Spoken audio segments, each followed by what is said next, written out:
Vamos a comenzar con el estudio. Después tendremos peticiones de oración, por supuesto, pero qué bueno es tener en cuenta lo que la palabra de Dios nos enseña. Así que vamos a Primera de Juan, esa epístola que escribió el apóstol Juan. Todos sabéis que el Evangelio de Juan fue escrito para incrédulos. El propósito y la visión de Juan en su Evangelio es escribir para aquellos que no conocen a Cristo. Y nos lo dice al final del Evangelio de Juan, en el capítulo 20, él dice en el versículo 31, creo que es, un momentito, lo busco y lo encuentro. Sí, versículo número 30, dice: hizo además Jesús muchas otras señales en presencia de sus discípulos, las cuales no están escritas en este libro, pero estas se han escrito para que creáis. Se han escrito para que creáis que Jesús es el Cristo, el Hijo de Dios, y para que creyendo tengáis vida en su nombre. Ahí tenemos el Evangelio de San Juan, el capítulo número 20, versículo número 31. El objetivo o la visión que tenía Juan al escribir el Evangelio era alcanzar a los incrédulos. Ahora, Primera de Juan fue diferente. Está dirigida a iglesias y se espera que en la iglesia esté formada por creyentes. La iglesia universal, la iglesia verdadera de Cristo, solamente está formada por creyentes. Pero en una iglesia local puede llegar a estar personas físicas que saben del Evangelio, les gusta el Evangelio, les parece muy interesante, incluso tienen el vocabulario del Evangelio, pero sus corazones nunca han cambiado. Sus vidas nunca han sido entregadas en las manos del Señor Jesucristo. Y por eso el apóstol Juan, cuando escribe a esta iglesia, le dice: cuidado, porque hay entre vosotros personas que no creen en Jesucristo verdaderamente, que tienen una religión, que practican una serie de cosas, pero están confundiendo a los demás, porque dicen una cosa en la iglesia y hacen otra fuera de la iglesia, porque no aman a los hermanos, porque se quieren imponer por encima de los hermanos y los hermanos los tratan ellos como si fueran personas que no merecen entrar en la iglesia porque ellos creen que están por encima de ellos. Y llega al punto de decir que incluso esas personas, finalmente, cuando tú confrontas a una persona con el Evangelio, al final deja la iglesia. Y lo hemos comprobado con los años en esta iglesia. Dice en el capítulo 2, versículo 19, salieron de nosotros, pero no eran de nosotros. Primera de Juan, capítulo número 2, versículo 19. Salieron de nosotros, pero no eran de nosotros, porque si hubieran sido de nosotros, habrían permanecido con nosotros, pero salieron para que se manifestase que no todos son de nosotros. Ahora, esto está bien escucharlo, pero esto no es escucharlo para señalar al otro, esto es escucharlo para comprobar o examinar nuestro propio corazón. Espero que vosotros estáis aquí, no porque es un buen ratito donde uno tiene tranquilidad, donde uno escucha la verdad, y la verdad es importantísima, por supuesto, porque la verdad bien enseñada y predicada, al final, si no eres de la verdad, te molesta, como dice el mismo Señor Jesucristo, que esas personas, cuando vino Cristo, que era la luz, que vivían en las tinieblas, dijeron: no queremos saber nada de la luz, no queremos que la luz nos molesta, porque eran del maligno, precisamente, y es lo que nos dice la palabra de Dios. Así que Yo quisiera ahora hablaros que el apóstol Juan quiere terminar esta epístola, esta carta, que fue escrita a un grupo de iglesias en Asia Menor, especialmente Turquía, pues él quiere hacer como un resumen y termina en el capítulo 5 dando 5 certezas cristianas.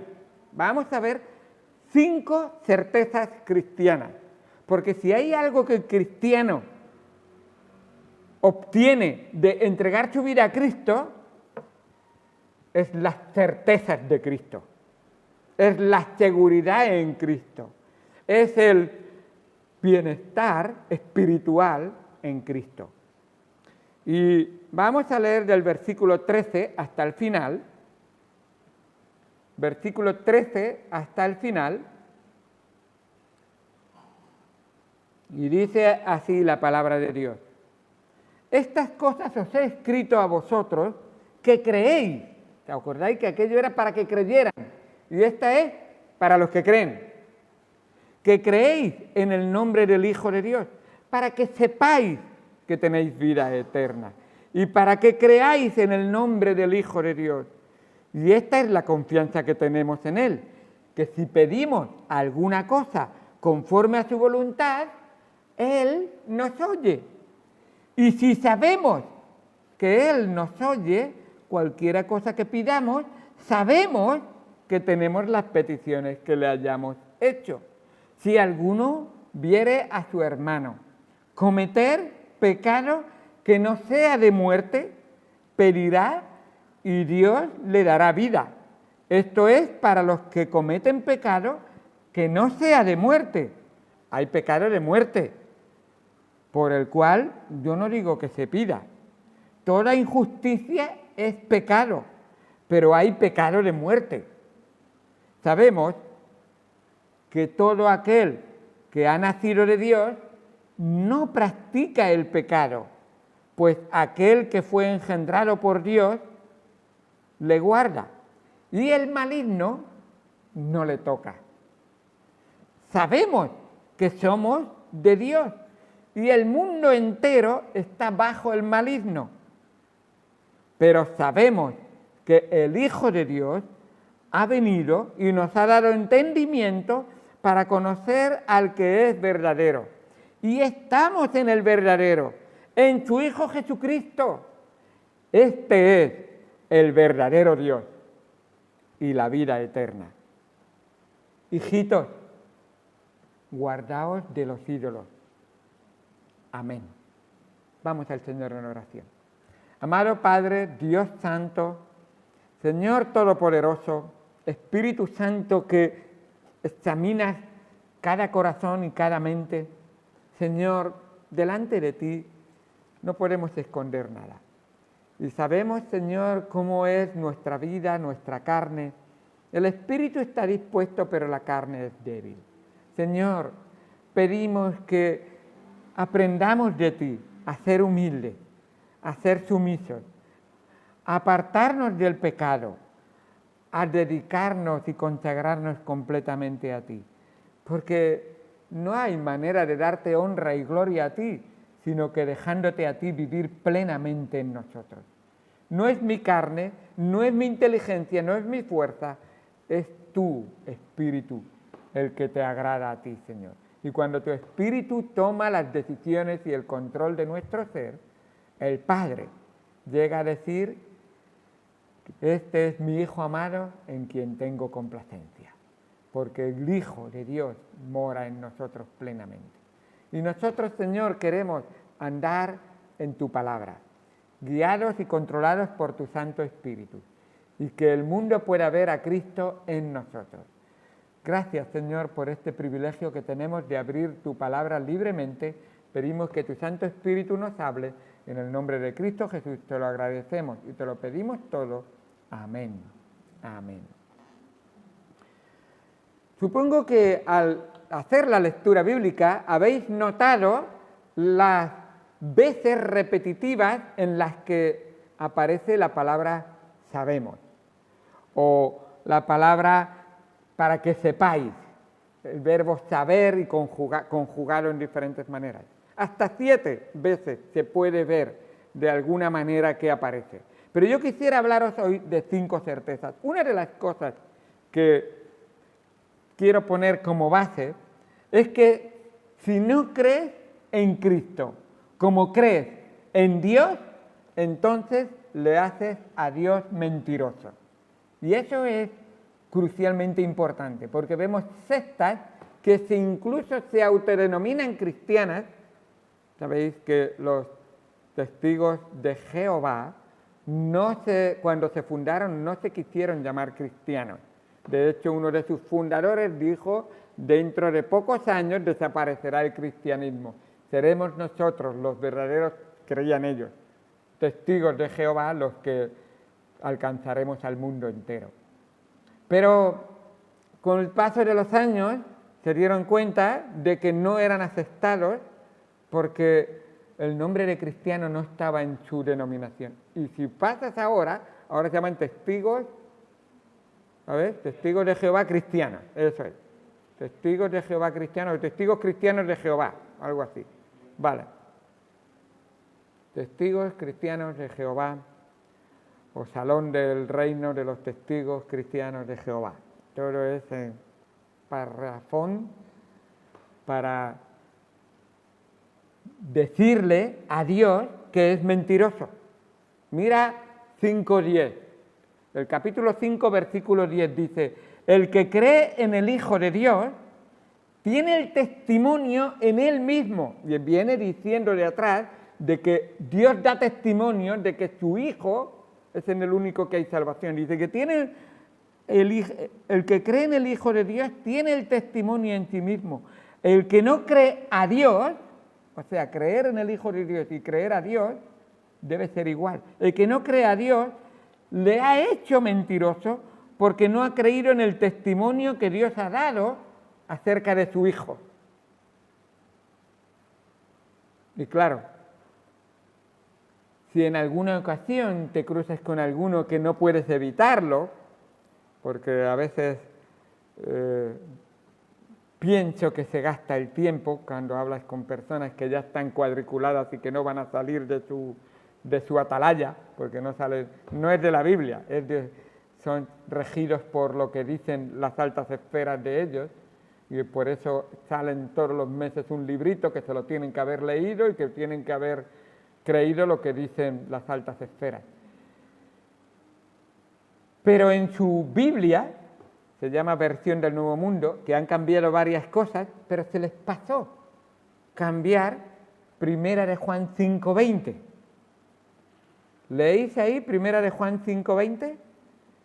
¿Os dais cuenta algo que va en contra directa de lo que ellos creen en cuanto a Jesucristo? Está exactamente igual como lo tenemos nosotros aquí.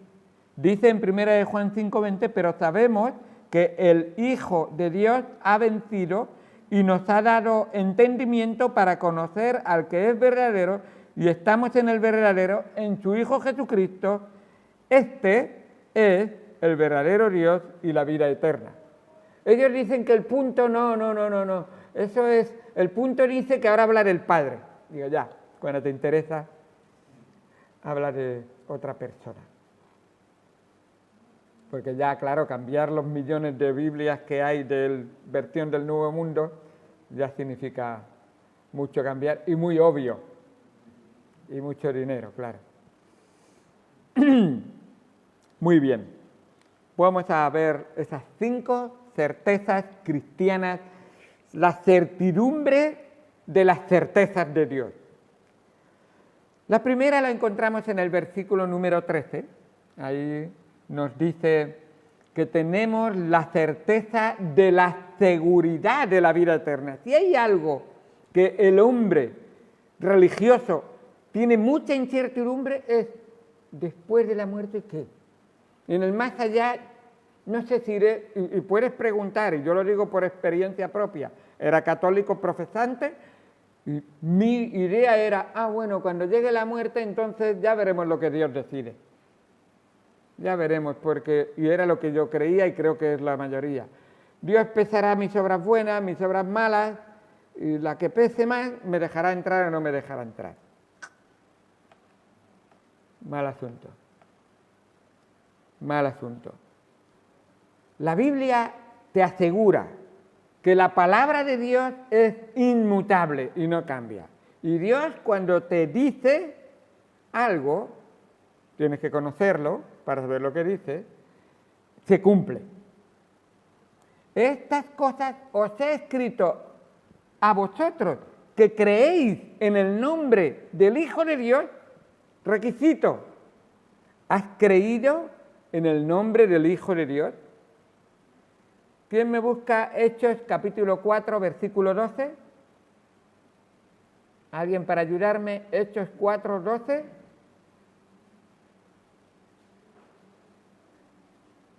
Y en ningún otro hay salvación, porque no hay otro nombre bajo el cielo dado a los hombres en que podamos ser salvos. Muy bien. ¿Cuántos más aparte de Jesucristo? Ningún otro. Ningún otro. Y creo que empieza muy bien el versículo. Y en ningún otro. Ya, no le den más vueltas. No es en obras, no es en otras personas, no es en otras religiones, no es en ninguna moralidad, solamente en una persona. Estas cosas os he escrito a vosotros que creéis en el nombre del Hijo de Dios, para que sepáis. Ahora, si este requisito es una realidad en vosotros, que habéis recibido y habéis creído en Jesucristo, el Hijo de Dios, y le habéis entregado vuestra vida a Él, entonces tenéis la potestad de ser hechos hijos de Dios. Y como hijos de Dios, ¿dónde morarán los hijos de Dios? Para que sepáis que tenéis vida eterna. Ya no hay muerte eterna para vosotros, hay vida eterna. Y no tienes que preocuparte de, ay, si cumplo, si no cumplo, si fallo o si no fallo. Espero que si fallas, vengas corriendo al Señor, porque si pecamos, abogado tenemos para con el Padre a Jesucristo el justo, y Él es la propiciación por nuestros pecados. Y esto es muy importante, que si confesamos nuestros pecados, o sea, la realidad es, soy hijo de Dios y quiero tener una relación de padre e hijo. No quiero estar peleado con mi padre. No quiero ser un hombre que constantemente se enfada con su padre, porque su padre, en este caso mi Padre Celestial, siempre me ha amado, siempre me ha tratado bien, así que voy a desear esa relación con Él. Por lo tanto, ¿qué voy a hacer? Pues voy a orar, voy a confesar mi pecado, y yo sé que Jesucristo, el que pagó por mis pecados, Él es fiel y justo para perdonar mis pecados y limpiarme de toda maldad. Y esta es una prueba, no solo de que soy hijo de Dios, sino además de que tengo comunión con Dios, porque si hay pecado no hay comunión con Dios. Si uno guarda pecado, no lo confiesa y mantiene su vida así, en realidad no está teniendo una comunión verdadera con el Señor. Así que no solamente ser hijo, sino también la confesión es buena para tener esa comunión con el Señor y con los hermanos. Recuerda que la prueba de que eres hijo de Dios es el amor verdadero a Dios y el amor a nuestro prójimo. ¿No se resume en eso la ley? Ahí está. Así que, como veis, aquí tenemos este primer requisito, y este primer requisito es indispensable porque los falsos maestros no tienen seguridad de la salvación, como hemos visto antes.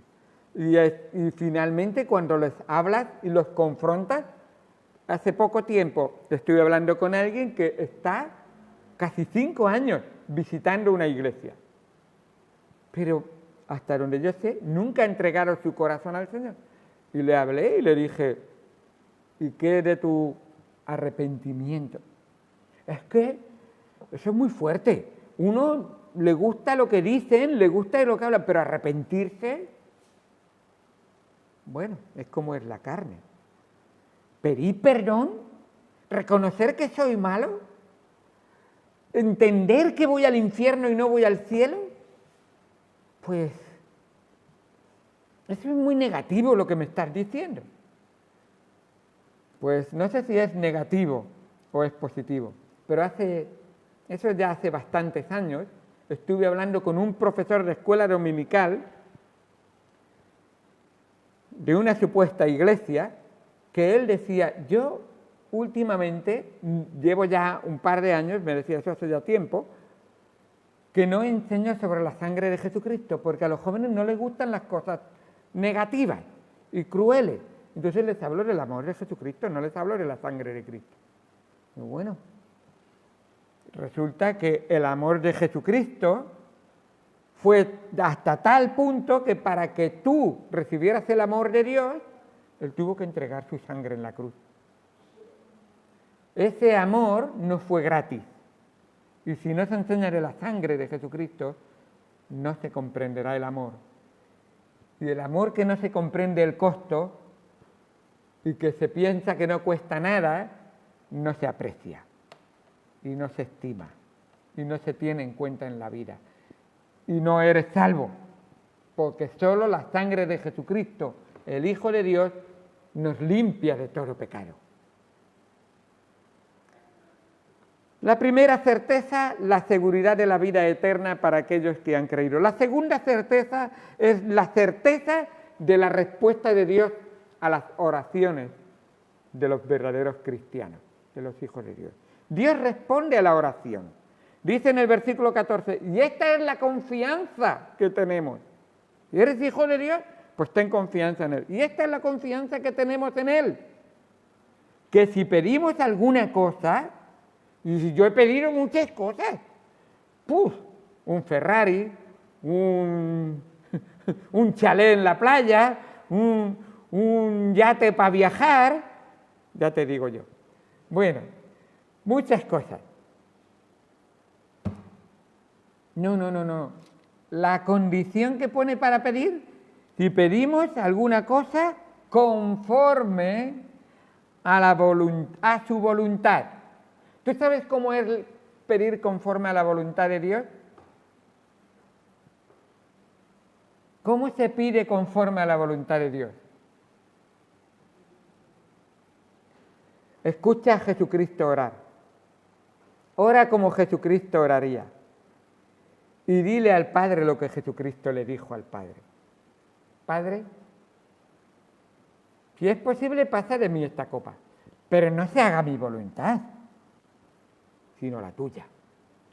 No se haga lo que a mi carne le apetece, sino lo que tu Santo Espíritu sabe que me conviene y que es mejor. Por eso el Santo Espíritu intercede por nosotros. Y a veces intercede de manera que dice, pero ¿el Santo Espíritu está teniéndome en cuenta así? Yo no me imaginaba a Dios con esa actitud de estar llorando por mí. Dice Romanos 8:26, y de igual manera el Espíritu nos ayuda en nuestra debilidad, pues ¿qué hemos de pedir como conviene? No lo sabemos, pero el Espíritu mismo intercede por nosotros con gemidos indecibles. Es ese llorar que cuando el niño le dice y no entiendes lo que está diciendo, es ese gemido que el Espíritu Santo habla por ti delante del trono de Dios, pidiendo por las necesidades de tu alma y de tu vida. Sabemos que si pedimos conforme a su voluntad, el Espíritu Santo intercede por nosotros y Él te oye y te contesta conforme a su voluntad. ¡Qué bendición tan grande! Esa certeza el Hijo de Dios la tiene segura. Y tú dices, pero yo ¿cómo voy a pedir una cosa tan grande? Que se salve ese hombre tan malo y tan perverso. Para Dios no hay nada imposible. ¿Puede hacer que una montaña se traslade de un lugar a otro? Claro que puede hacerlo si Él quiere. Puede hacer que una mujer de 90 años, o de 80 años, no me acuerdo cuándo tendría Sara, que no ha tenido hijos y que no podía tener hijos, tenga un hijo. Claro que puede hacerlo.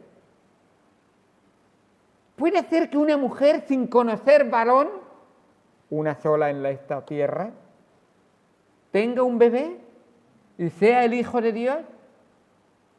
Para Dios no hay nada imposible. Así le dijo el ángel a la prima de María, o no sé, creo que es familiar de María.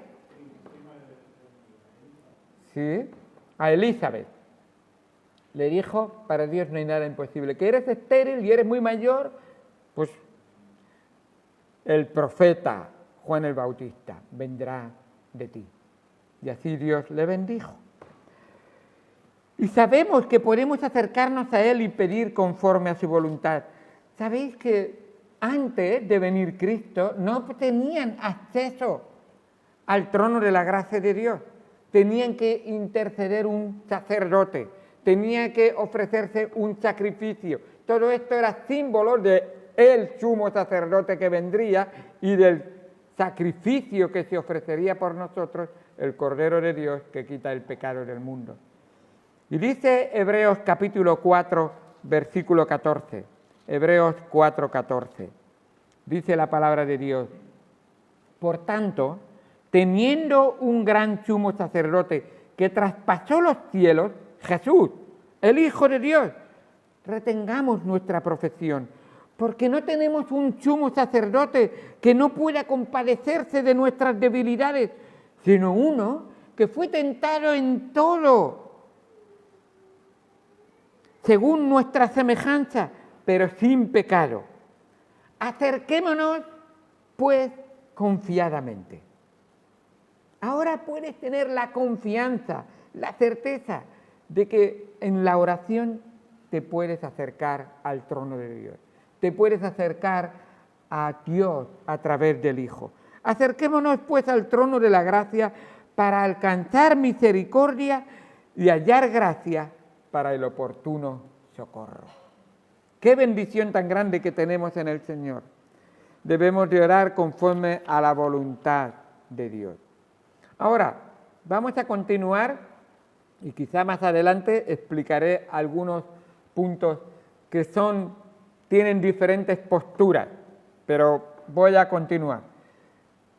La tercera certeza, la certeza cristiana de la victoria sobre el pecado y Satanás.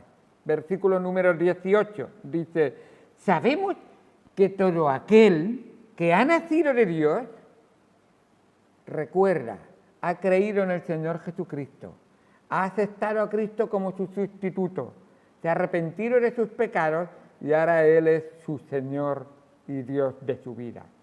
Sabemos que todo aquel que ha nacido de Dios, ahora como Dios reina, Cristo vive en él, no practica el pecado.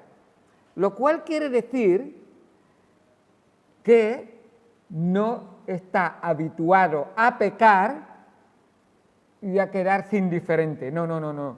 Lo que está diciendo, o sea, el que es hijo de Dios puede llegar a pecar, pero no es su hábito de vida, no es su estilo de vida, no es la característica de su vida. Y cuando los demás le ven, si peca, dicen, ya, es un cristiano. ¿Sabes por qué? No porque no peca, sino porque peca y pide perdón y se arrepiente y se aparta de su pecado y promete a Dios no hacerlo más. Padre, he pecado contra el cielo y contra ti. Acéptame aunque sea como uno de tus jornaleros, dijo el hijo pródigo. Y esa debería ser la característica de nuestra vida. Señor, he pecado contra ti. Porque cada vez que peco, en primer lugar, peco contra Dios.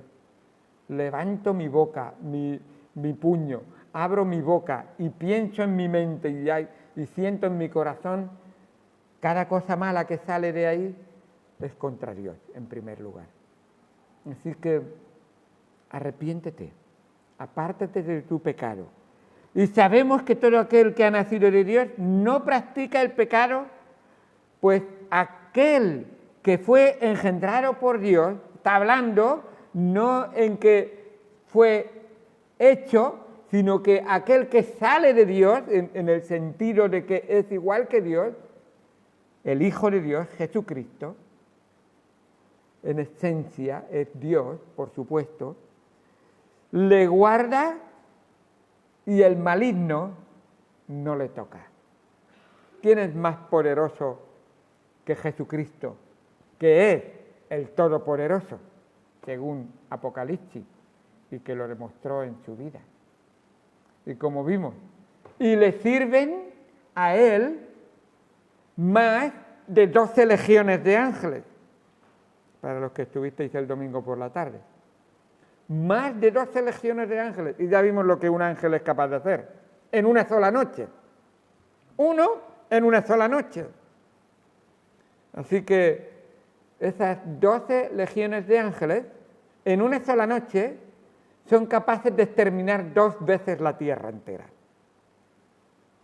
Una sola noche necesitan, pero les sobra. Ya visteis que dijimos que eran capaces de exterminar 14.000 millones de personas en una sola noche. Y tenemos 7.000 millones en la tierra, aproximadamente.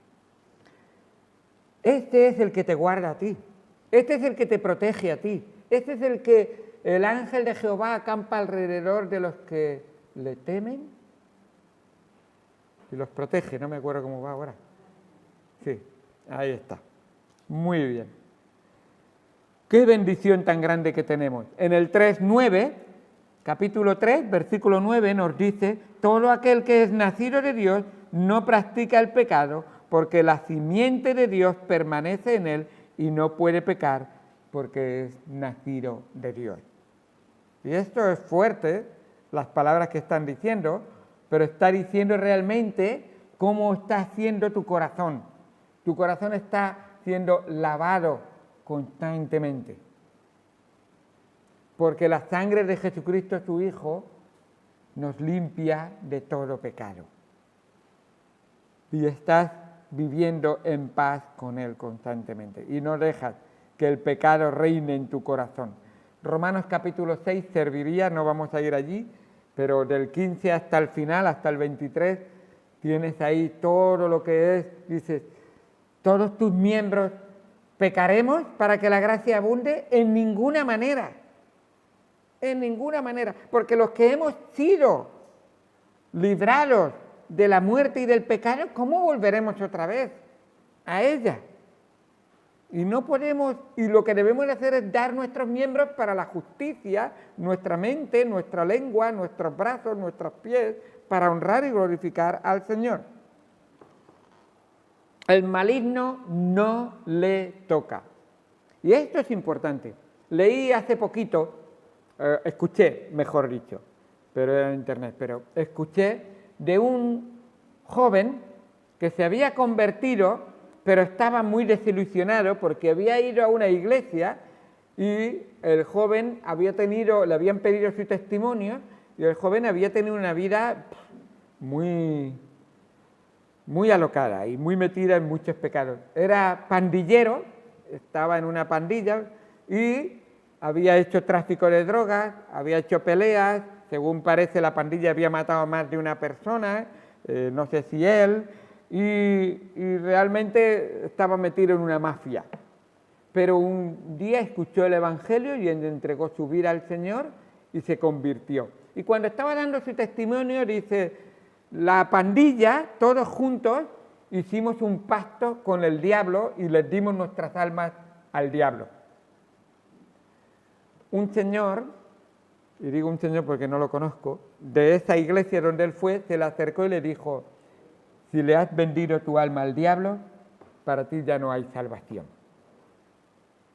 Así que él se sintió, dice, estoy leyendo la Biblia y me gusta, le estaba preguntando, estoy leyendo la Biblia y me gusta, estoy orando y tengo comunión con Dios, pero lo que me dijo, pues realmente que no sé si vale la pena continuar siendo cristiano, si estoy perdido. Ahora, respuesta a esta situación. Yo creo que habría varias personas que podrían opinar sobre esto. Primera cosa, la Biblia es nuestra única regla de fe y práctica y tiene toda la autoridad para decirnos cómo y qué debemos hacer con nuestra vida.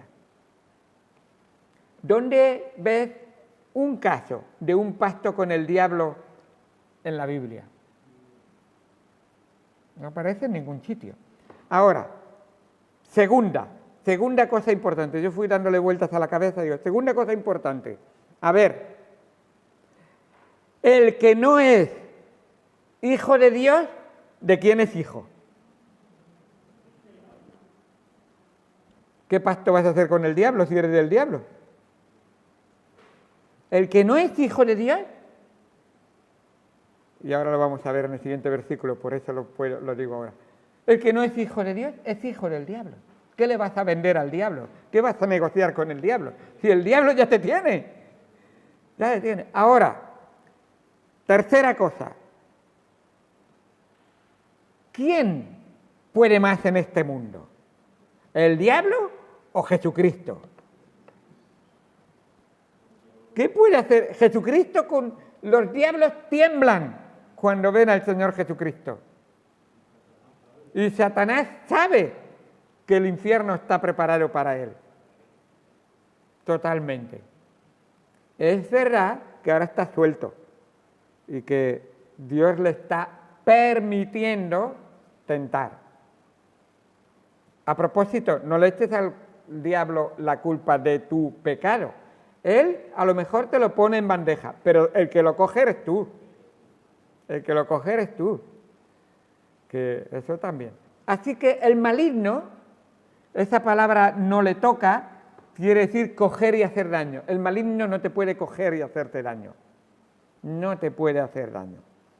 Así que el que ha confiado en el Señor Jesucristo, la sangre de Jesucristo le limpia de todo pecado y de todo pacto que imaginativamente se haya hecho en su mente o en su vida, porque no hay nadie más poderoso que Jesucristo y su redención obrada por nosotros allí en la cruz del Calvario. Él es el que nos salva de todo. Hay más que podríamos decir sobre esto, pero voy a continuar porque quiero. La siguiente certeza, la cuarta, es la certeza de que los cristianos somos de Dios. No es que somos hijos, sino que le pertenecemos, somos de Dios. Dice el versículo 19, primera de Juan 1, 19. Sabemos, otra vez, que somos de Dios y el mundo entero está bajo el maligno. ¿Tú sabes a quién le perteneces? ¿Quién es tu dueño? ¿Quién te creó y quién te compró? Él es tu dueño. Él es tu dueño. Y siempre decide cualquier cosa y cualquier tema en tu vida a favor de Él. ¿Os acordáis del comentario que hice de la mujer, en que el marido le dijo, te tienes que marchar de casa? O dejas a tu Dios y te quedas aquí conmigo y en mi casa, o te vas con tu Dios y te vas, me dejas a mí y te vas de la casa. Y ella le dijo, yo te quiero mucho, y yo te amo y me gustaría quedarme. Pero si me das a elegir así de radical entre tú y Dios, me quedo con el más poderoso y más amoroso que hay. Me voy con el Todopoderoso, con el Santo, Santo, Santo. Y es duro, es difícil, pero Dios es la mejor decisión que podemos tomar. Desde luego, nunca Dios nos manda romper familias, romper matrimonios, nunca, nunca, nunca. Lo dice la palabra de Dios en muchas ocasiones. Pero, ¿quién es primero en tu vida? ¿Quién es el más importante en tu vida? Recuerda, al final de esta vida no le darás cuentas a ningún hombre, ni a ninguna mujer. Será a Dios a quien tendremos que darle cuenta. Él es el Todopoderoso y no tenemos nada que temer. Dice en el 3:10, capítulo 3 dice, en esto se manifiestan los hijos de Dios y los hijos del diablo. Todo aquel que no hace justicia y que no ama a su hermano no es de Dios. Así que si eres hijo de Dios, ama a Dios y a tu prójimo, y ese sea el tema y la razón de tu vida y de tu existencia. Y qué bueno es saber. Y por lo tanto, no te contamines con lo que hay en este mundo. El domingo por la mañana, los jovencitos cantaron el coro Lema que tenían de campamento, somos templo de Dios, y en el texto había algo, dice, no te mezcles con el mundo, no te contamines con el mundo, apártate del mundo. Y dice así, 2 de Corintios, capítulo 6, versículo 14. No os unáis en yugo desigual con los incrédulos. Recuerda que el mundo está compuesto de dos clases de personas, hijos de Dios y hijos del diablo. No hay más. No hay punto intermedio, no hay quien dice, yo estoy en el medio, a ver, ya decidiré para dónde me voy. No, no, no. O eres hijo de Dios o eres hijo del diablo. Cristo lo dijo en estas palabras, el que no es conmigo, contra mí es. No hay más. No, Señor, yo ni contigo ni sin ti. Está claro, estás con el diablo entonces. Está claro. No os unáis en yugo desigual con los incrédulos, porque ¿qué compañerismo tiene la justicia con la injusticia? ¿Y qué comunión la luz con las tinieblas? ¿Y qué concordia Cristo con Belial? Eso es otro nombre para Satanás o el diablo. ¿O qué parte el creyente con el incrédulo? ¿Y qué acuerdo hay entre el templo de Dios y los ídolos? Porque vosotros sois el templo del Dios viviente, como Dios dijo, habitaré y andaré entre ellos, y seré su Dios, y ellos serán mi pueblo, por lo cual, salid de en medio de ellos y apartaos, dice el Señor, y no toquéis lo inmundo, y yo os recibiré. Y seré para vosotros por padre, y vosotros me seréis hijos e hijas, dice el Señor Todopoderoso. Así que, amados, puesto que tenemos tales promesas, limpiémonos de toda contaminación de carne y de espíritu, perfeccionando la santidad en el temor de Dios.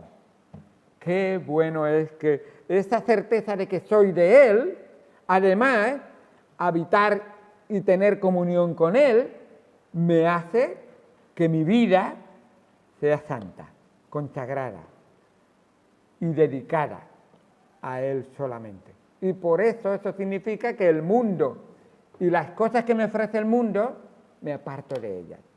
Sobre todo ese mundo de maldad, me refiero. Todo ese mundo, no estoy hablando de decir, el mundo me ofrece una tele. Bueno, puede ser relativo, ¿vale? Porque si la tele es para ver algo malo, pues mal asunto.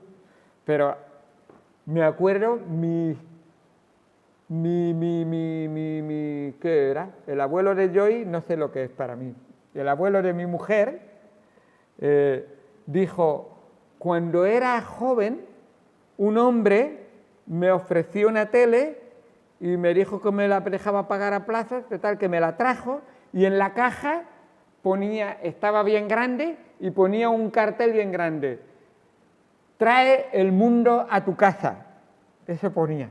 Y dice, yo como cristiano leí esa palabra y dije, estoy metiendo el mundo en mi casa. Mira que me ha dicho la vecina que salen películas malas, que no sé qué. Dice, voy a esperar un poco más. Así que no cogió la tele. Ahora hablamos de la tele. Pero ¿y qué del ordenador? ¿Y qué del internet? ¿Y qué de los móviles? ¿Cuánta mundanalidad nos entra en la mente y en el corazón a través de esos medios que Satanás está manipulando? Llevemos cuidado, llevemos mucho cuidado. Y para terminar, la certeza cristiana de que Jesucristo es el Dios verdadero. Si yo he creído en alguien, y yo estoy seguro, porque no hay duda en el testimonio de la palabra de Dios, en el testimonio de los hombres que creen y en el testimonio del Espíritu y en mi propia vida, de que Él es Dios y es el único Dios verdadero, el único Dios verdadero, eso excluye todo lo demás, entonces me da una seguridad, una tranquilidad, no un orgullo, a ver si lo puedo decir, en el sentido de lo que ha hecho Cristo por mí, pero no porque yo tenga ningún mérito. Estoy en lo cierto, no me he equivocado, he puesto mi fe en lo seguro, en quien es más seguro, no que sea, hay varios seguros, en el único seguro. Y dice, para terminar, versículo número 20, pero sabemos que el Hijo de Dios ha venido y nos ha dado entendimiento para conocer. ¿Entiendes? Jesucristo ha venido. Tengo testimonio de que ha venido. Pero ha dado conocimiento para que entienda y para conocer que es verdadero. Y estamos en el verdadero. Porque claro, Él es el camino, la verdad y la vida. Si Él es la verdad y es la única verdad, entonces todo lo demás no es verdad. Verdad a medias, verdad incompleta, media mentira, media verdad. Entonces no es la verdad, todo eso es falso. El verdadero, en su Hijo Jesucristo. Este es el verdadero Dios y la vida eterna. Dios, Jesucristo, el verdadero y la vida eterna son uno. No es, bueno, yo quiero la vida eterna, pero de Jesucristo y de su palabra, eso, no. O va todo junto o no tienes nada. ¿Quieres la vida eterna? Entonces tienes que tener a Jesucristo. ¿Quieres tener a Jesucristo? Entonces estás en la verdad. ¿Crees la verdad? Entonces tienes que obedecerla y tienes que vivirla. Y eso solamente puede ser cuando Jesucristo vive en ti y Él vive la palabra de Dios para agradarle. Por lo tanto, hijitos, todo lo que no sea Jesucristo, ¿qué es? ¿Qué son esos dioses? Idolatría. ¿Y cómo termina? Hijitos, guardaos de los ídolos. ¿Qué has puesto antes que Jesucristo en tu vida? ¿Has puesto un hombre o una mujer antes que Jesucristo en tu vida? ¿Has puesto una idea, un pensamiento, un trabajo antes que Jesucristo en tu vida? Y son cosas lícitas. Cuidado, que es muy fácil caer en la idolatría. Lo cual no nos quita que Jesucristo, que Dios tiene que ser lo primero en nuestra vida y como responsables tenemos que ser fieles en lo que Jesucristo nos manda. Nos manda a ser buenos maridos, nos manda a ser buenas esposas, nos manda a ser buenos hijos, nos manda a ser buenos estudiantes, nos manda a ser buenos trabajadores, nos manda a ser fieles en la iglesia, nos manda a orar, nos manda a testificar, nos manda a vivir para Él. Pero Él es primero en nuestra vida. Si no, puede haber idolatría en nuestro corazón. Gloria a Dios. Y todo el pueblo de Dios debería decir lo mismo que dice aquí al final. ¿Sabéis lo que dice al final de todo? Amén. ¿Qué decís todos? Amén. Eso quiere decir, me incluyo yo en lo que has enseñado. Cuando tú dices amén, estoy diciendo estoy de acuerdo, voy a ponerlo en práctica en mi vida. Que así sea. Vamos al Señor en oración. Amado Señor, Dios Santo, Señor Todopoderoso, creemos y confiamos en ti y sabemos, Señor, de que no nos hemos equivocado en nada al entregar nuestras vidas en tus manos, porque tú nos das todas las certezas que necesitábamos, Señor, todas aquellas incertidumbres que teníamos antes de creer en ti, ahora en ti podemos estar seguros, saber que nuestra vida, la vida eterna la tenemos de ti, Señor, saber que al orar tú nos escuchas, Señor, saber, Señor, que ahora puedo tener victoria contra el pecado y Satanás. Saber, Señor, que te pertenezco. Soy de Dios. Nada ni nadie me puede arrebatar de las manos de mi Dios. Y, Señor, he confiado en el verdadero Dios, Jesucristo, el Hijo de Dios. aquel que se encarnó y dio su vida por mí. Y tuvo poder para poner su vida y tuvo poder para volverla a tomar. Nadie le quitó la vida, Él la dio por nosotros. Y ahora su Espíritu Santo mora en el templo, en nuestro corazón, en nuestra vida. Mantengamos el templo limpio y honremos y glorifiquemos el nombre del Señor. Todo esto te lo pedimos y te lo agradecemos en el nombre de Jesucristo. Amén. Amén. Gloria a Dios. Vamos a apagar aquí para que esto no tenga que gastar. Vamos a pasar a las peticiones de